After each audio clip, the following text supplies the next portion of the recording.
We had a wonderful time with our client representative, Michelle. We want to thank her for her energy, her time, her mind, her brain set, and even some teaching moments that we were able to take away as well. Maybe a little statistic from you. Yeah, absolutely. So we want to talk about just where we are in this journey and how to go forward. So the purpose statement that we have created is to create a shared and agreed upon definition of human trafficking victims across the system. So that would be the purpose of this 1 to 3 day collaborative event, whether these 3 days happen succinctly, like 1, 2, 3, or if it's spread across. And then the outcomes that we've identified included a litany, right? We were in the rabbit hole, we got back out, but wanted to just really identify what could be those potential outcomes related to that purpose for this event.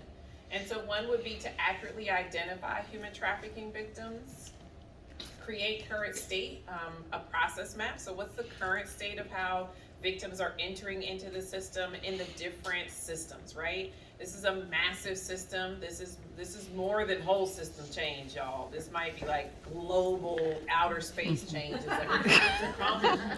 It's a big problem, right? So how do we know how victims are entering into these different systems? What are all the entry points? So really identifying that process map.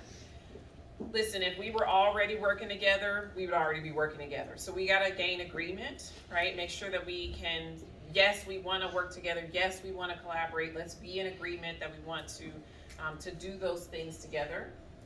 And then that commitment from stakeholders that they'll stay engaged. It's going to be a long process.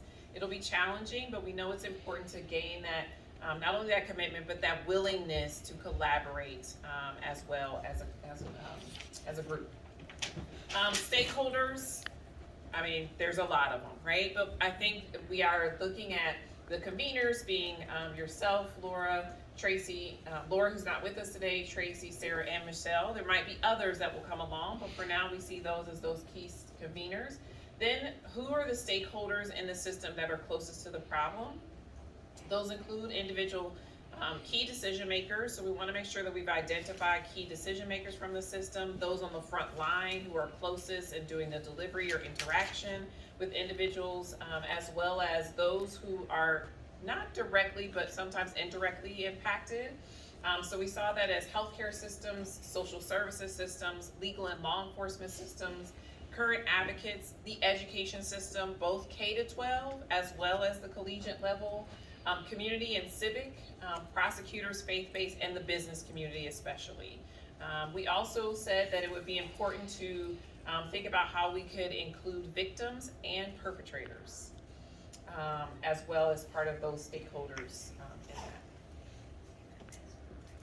Anything to my team that you all want to add that I missed? Perfect.